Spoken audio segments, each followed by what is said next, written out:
Allahu yaa Rabbii jabaa badiirraa na tiisee dilii tiyya hedduu sanirra anna qulqulleessi hojii khayri qabduu qofa meena hojjechiisee jaalala tanteetiin barbaada ofiin naa dhiyeessee. Allahu yaa Rabbii jabaa badiirraa na tiisee dilii tiyya hedduu sanirra anna qulqulleessi hojii khayri qabduu qofa meena hojjechiisee jaalala tanteetiin barbaada ofiin naa dhiyeessee. Diliin tiyya hedduudha toltuu takka ni maddu rahmata kan kee malee humaa takka nabdaddu karaa nabii irrattis akkaan hin jabaaddu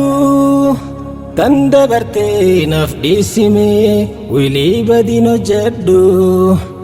yaa Rabbii ko jireenyi kan ko sibbaqachuun naa tolte karaa dhugaadha na agarsiise ibsi jiruutu naafate sunnaa rasuula laffisu kootiin lubbuun miidhamtee jirti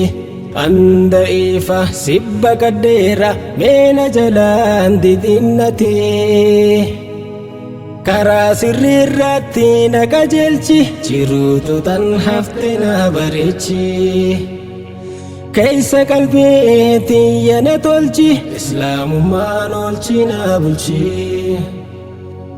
karaa sirrii irratti na qajeelchi jiruutu tan hafte na bareechi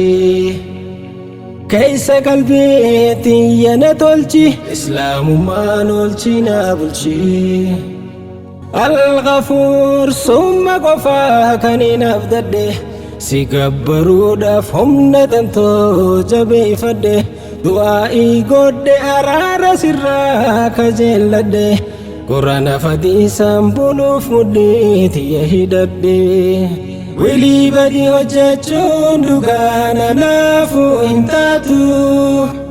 wilii badii hojjechuun dhugaa nanaafuu hin taatu wilii badii hojjechuun dhugaa nanaafuu hin taatu wilii badii hojjechuun dhugaa nanaafuu hin taatu anaaf hin taatu anaafi Rabbii kiyya kadhachuun ifadhu Rabbii kiyya irraan fagaadhu Rabbii kiyya malee hin qabadhu Rabbii kiyya wal dhabin jiraadhu. Allahu yaa Rabbii jabaa badiirraa na tiisee dilii tiyya hedduu sanirra anna qulqulleessi hojii khayri qabduu qofa meena hojjechiisee jaalala tanteetiin barbaada ofiin naa dhiyeessee. Allahu yaa Rabbii jabaa badiirraa na tiisee dilii tiyya hedduu sanirra anna qulqulleessi hojii khayri qabduu qofa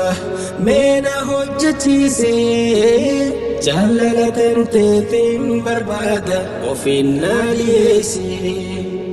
Diliin tiyya hedduudha toltuu takka ni maddu rahmata kan kee malee humaa takka nabdaddu karaa nabii irrattis akkaan hin jabaaddu tan dabartee naaf dhiisime wilii badin hojjedhu yaa Rabbii ko jireenyi kan ko sibbaqachuun naa tolte karaa dhugaadha na agarsiise ibsi jiruutu naafate sunnaa rasuula laffisu kootiin lubbuun miidhamtee jirti anda ifa sibbaqadheera meena jalaan didinnatee karaa sirrii irratti na qajeelchi jiruutu tan hafte na bareechi keessa qalbii tiyyana tolchi islaamummaan oolchina bulchi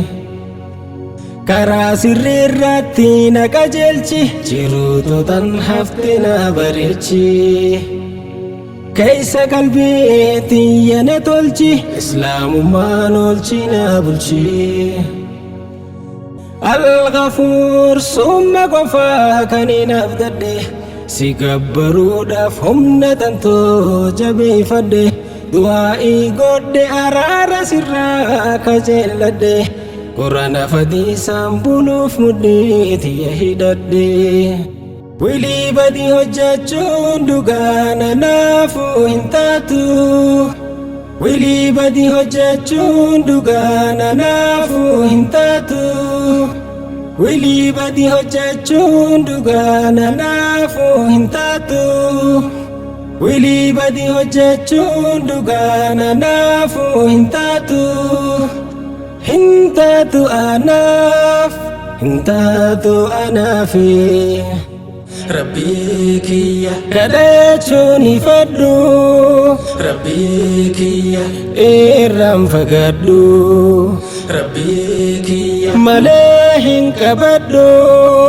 Rabbii kiyya wal dhabeen jiraadhu Rabbii kiyya kadhachuun ifadhu Rabbii kiyya irraan fagaadhu Rabbii kiyya malee hin qabadhu Rabbii kiyya wal dhabeen jiraadhu